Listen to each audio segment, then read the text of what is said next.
Suddenly রাত 12:30 তখনই আমাদের বিল্ডিংয়ে ফায়ার অ্যালার্ম। হ্যাঁ, এত পরিমাণে ফায়ার অ্যালার্ম যা কল্পনার বাইরে।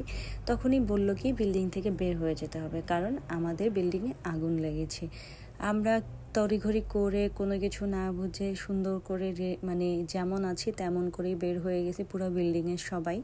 এবং সত্যি কথা বলতে গেলে এতটা ভয় লাগতেছিল যে এতদিন চারপাশে দেখতাম যে ফায়ার সার্ভিসের গাড়ি এসে আগুন লাগছে এবং পুরা গন্ধে মানে ভরে গিয়েছিল চারপাশ। এবং আমরা যখন উপরে ছিলাম আমাদের বিল্ডিংয়ে তখন আর অটোমেটিকলি গাড়ি অনেকগুলো চলে আসছে, কিন্তু সেফটি ফার্স্ট। আসলে আমরা যেখানে যদি না নামলেও কিছু হতো না, বাট আমাদের বলছে সেফটিটা খুবই ইম্পর্টেন্ট।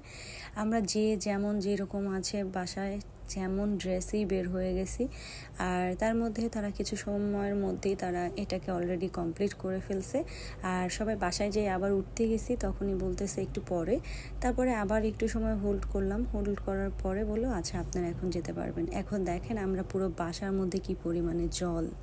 আর সবাই ভগবানের আশীর্বাদে ভালো একটা রাত পার করলাম। আর কিছু হয় নাই, এটাই প্রার্থনা ভগবানের কাছে।